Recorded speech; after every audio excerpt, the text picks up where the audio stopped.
Hello everyone. In this video, I will talk about value addition and content enrichment when it comes to the GS1 paper. So as we all know, there is lot of competition when it comes to the mains paper. Like around 10 to 13,000 people will write the mains, and out of which only 2.5 to 3,000 people will be selected for the personality test. And even after the results, your mean score matters a lot. So for each 1 mark, there will be lastly when the final result of the UPSC will come, for each 1 mark there will be 4 ranks or 3 to 4 ranks. So that's why it becomes very much necessary that you should compete for each and every 1 mark. And in mains examination, each and every 1 mark counts.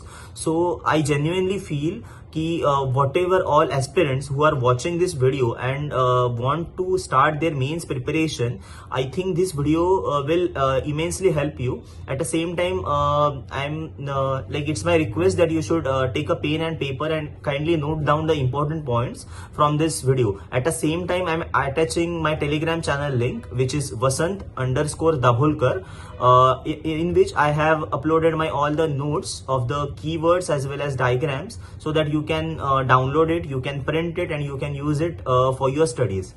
So we'll start the video. So firstly, what are the keywords? Keywords are something like very necessary factual like words of that content or that topic that you can use in the answer. For example, in world history we have topics like French Revolution, American Revolution, German and Italian unification, and for all sort of these world history events we have keywords like Jaguar Nerve, 100 Days War, 5 O'Clock Follies, Francophobia by Bismarck, or Weltpolitik by the Kaiser Wilhelm. So such kind of keywords are particular to that event. So if you can use such keywords from that event in your answer, then actually that can enrich your answer. So what should be format for the world history? Firstly, when it comes to the history, the ideal start of the answer is like introducing it with the time frame, like whatever the time frame of that event. Like for the French Revolution, it was around 1789 to 1799. So kindly like roughly that time frame you can write. Or when it comes to the ancient India, if you don't know the exact time frame of the Guptas or the Cholas, you can write the century, like from this century to this century they were ruling in this part of the India. So introduction will be concise, very short, and at the same time it will be content enriching. Rather than writing a generic introduction, this will be always good that you will be precise in your introduction. At the same time, you can write what are values which that event gave to the world. For example, French Revolution, we know that gave equality, liberty, equality, fraternity. So LEF, Trinity, that French Revolution gave. So such kind of value based things you can introduce itself in your introduction. Then when it comes to the main body part, I feel art and culture, world history, ancient medieval India, or modern India for that sake, have immense content for your diagrams. For example, last year the question was importance of bull and lion in ancient architecture or sculpture, such kind of thing. So you can directly draw like bull and lion capital from the Ashokan pillar, which have immense archaeological significance. Or when it comes to the Dravida architecture, Nagara architecture, you can actually roughly make a diagram of what all sort of this architecture was and what were their peculiar details. So that can actually give you 0.5 marks extra when it comes to the mains paper. For example, even in the world history, there are a lot of events. For example, Italian unification, German unification. So for that, if you have a diagram of like what were the scenario earlier, like Germany and Italy were divided in different parts, and after unification, they got their continuous and huge territory compared to their previous version, which were fragmented and which were divided. So that way that diagram shows the transition of that event. It can reduce the amount of words you want to write in the paper. At the same time, it can give you value addition and edge over other aspirants who are writing the paper. At the same time, body is something which is already demand of the body, which is something already defined in the question itself. Depend on the question you have to start, depend on the question you have to frame the body. But when it comes to the value addition, I used to add one more point. That point was the current relevance of that event, or current relevance of that world history thing, or ancient medieval art and culture wala thing. For example, the American Revolution ka question, if you can get, then you can write that last 2 years back there was Capitol riots, wherein the American people have kind of did the protest out of American Capitol. So it's the high time that not only Americans but also the world should take the values from the American Revolution, so that the event like Capitol riots can be avoided, and American values of the democracy, federalism and liberty, freedom should enrich our global ethos. So such kind of value addition content you can include in your current relevance. At the same time, you can connect world history with the Indian history. For example, when the world history events were going on, Indian freedom struggle, Indian freedom fighters have took the values from those events and they have inculcated them in our freedom struggle. For example, when it comes to the French Revolution, liberty, equality, fraternity are three values which were taken by Mahadev Govinda Ranade, Dadabhai Nauroji, Lokmanya Tilak, Tipu Sultan. So such kind of values you can inculcate in your you can link you can make a link between world history and Indian history when it comes to the current relevance, or values which Indian freedom fighters took from the that particular event. So such kind of thing. Even when it comes to the Italian Revolution, Vinayak Damodar Savarkar have formed the Abhinav Bharat from the idea of the Mazzini's, that Italian secret group or secret society. So such kind of linkage you can do. When it comes to the German unification or Italian unification, they have given us an inspiration to be a to be a strong nation, to be all the different cultures can come together to form a nation. So when it comes to the India, that is Bharata, India, Italian unification, German unification have role to play to give us a values. So you can connect both Indian as well as world history together, and that can actually make a good synthesis between the two.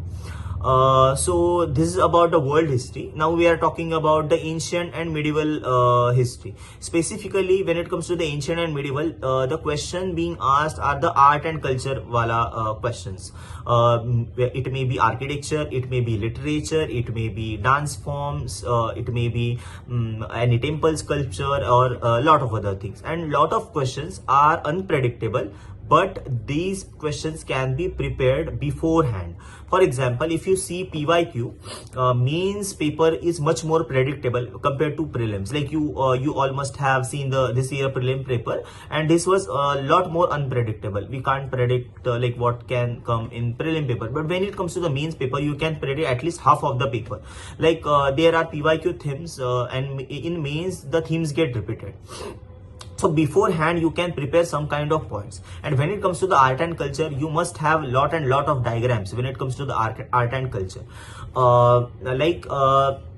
This year, last year, the sect wala question came, sect diversity, respect to caste, religion as well as region. So I draw a India map, and in that all three parts I drawn Indian map, and I shown the sect diversity. For example, when it comes to the sect and the religion, we in Kerala we have Syrian Christians, in Goa we have Roman Catholics. So that diagram you can draw. When it comes to the sect as well as caste, in Maharashtra we have Varakari Sampradaya, which have all caste inclusive, and all caste have came together to celebrate the philosophy of the Vaishnavism. So I draw a Maharashtra's map, and I shown various saints, and they are from different caste, and their sect was a So likewise, you can frame or formulate your answer. So when it comes to the Indian society again, most of the people and even me in my last attempt, I did one mistake that I wrote a monotonous society answer. Like when it comes to the impact of any certain events, for example, globalization or urbanization, I used to write a one-sided answer, like either positive or negative impact. But when it comes to the society, any social phenomenon, be it urbanization, be it globalization, do not happen in isolation. They both have, they all have either positive impacts or negative impacts, and mostly both kind of impacts. So when they ask the question like impact of globalization on old age, you should write both positive impacts of globalization on old age as well as negative impacts on of globalization on old age. So do not write any society question in isolation. Think that issue from all perspective and write accordingly. And it has also a role to play of the role of keyword, like critically evaluate, critically analyze, discuss, or something like. Depend on that, you can either add or reduce the points which you want to write in the paper. When it comes to critically evaluate the impact of globalization on women, then you can write negative points more than few of the good positive points, and optimistic way forward, and then conclusion. So likewise, you can formulate your answers of the Indian society. Then we'll talk about geography. Like in geography, maps are really good fodder points, and that can actually fetch you a good marks when it comes to the geography. At the same time, you should think about out of box. You should think some out of box, and utilize your knowledge to gain extra 0.5 marks compared to other average aspirants. For example, if you get question on the steel industry, if you get a question on aluminium industry or aluminium resource allocation in India or the world, then in the conclusion or in the way forward, you can write the Niti Aayog's aluminium policy. If you can get the question on the crude oil, petroleum, or any kind of oil related, petroleum related thing, then you can actually add the NELP policy or HELP policy of Indian government for better extraction of these crude oil products. Even we have coal policy. So such kind of Indian government's policies or schemes you can include in the conclusion, which can actually fetch you a good marks. And remember, 0.5 marks extra in each question will give you 10 mark lead compared to other average students in each paper, and that can actually give you a good rank. For example, this year I got 76th rank, and I feel the value addition have really helped me in getting those some kind of 3-4 extra marks per paper.